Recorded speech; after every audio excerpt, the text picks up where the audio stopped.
He's Harry Shutt, author of a very, very fine new book about the possibilities for a post-capitalist era. But sadly, there isn't one going on here, is there, Harry?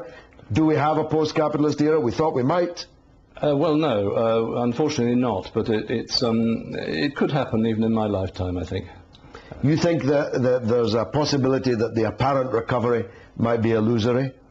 Oh, then there's a certainty that it's illusory. I've been saying this since the beginning of last year, or when the crisis really started, because this idea that loosening monetary policy, indeed printing money, otherwise known as quantitative easing, that's yes. the official euphemism for it, yes, will solve the crisis, will create a durable recovery, is an illusion. And I think all the economists who are supporting it know that.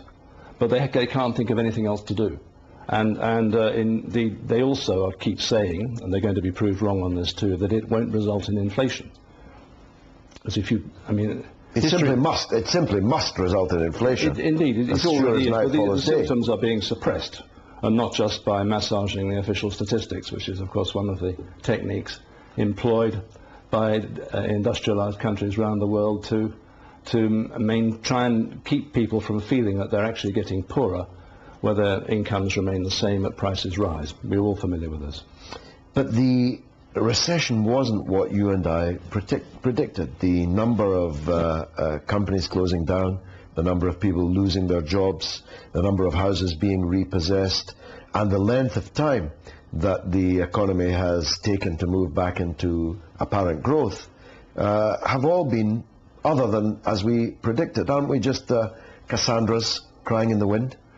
Well, I don't think so, because I mean, you were kind enough to remind people that I was one of the few people 10 or 12 years ago saying that the crisis would come, and that the boom years were unsustainable. Well, I couldn't. I would not have expected it to survive as well as it has. And then we had the dot-com crash, you may recall, at the turn of the century.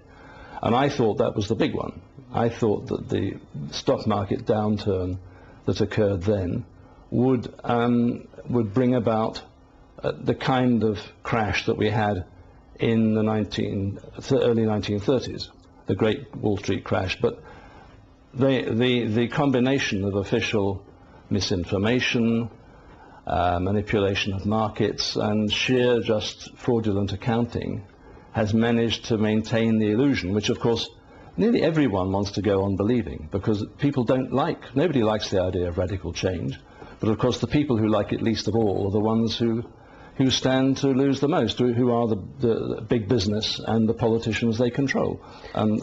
Now, I interviewed you about your last book. You've now got a new book on the market. It's another terrific read by Zed.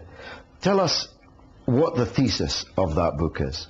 Well, it's twofold. The first one is what I've just been talking about, which is that why this current downturn, is the crash, cannot be solved by the conventional and unconventional methods which are being used. In other words, there's going to be a continuing failure, and that also the fundamental problems which we talked about the last time, about the instability, the inherent instability of capitalism, the surplus of capital, the fact that it cannot be absorbed, all these systemic problems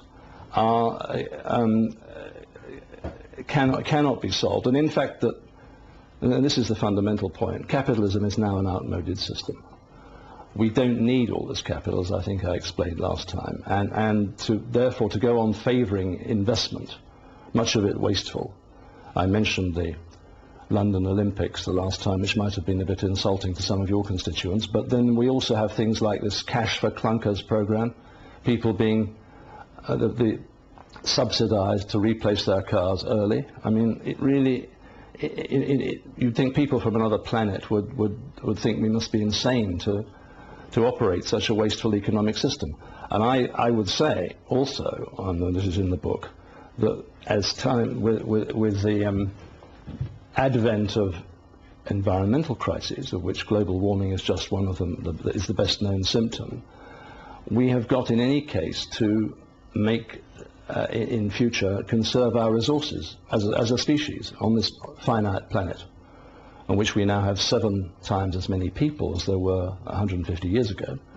And we're coming up against, in other words, the limits to growth as well as the limits to capitalism. And increasingly, I mean, the encouraging thing is quite a number of people are now saying this, and the number of books have come out pointing out that we cannot go on this way. And therefore I'm a bit hopeful in that regard. But, you know, I'm always been guilty of too much optimism, probably. Well, I hope we both live long enough to see the demise of this system, which was important in its time, unleashed tremendous productive capacity, but unfortunately has become outmoded and has to be replaced by a more civilized system. That's what I hope. That's what you hope. Harry Shutt, nobody writes about it better than you. And if I ever hold the balance of power in this country, who knows what will happen in the election? You'll be my chief economic advisor.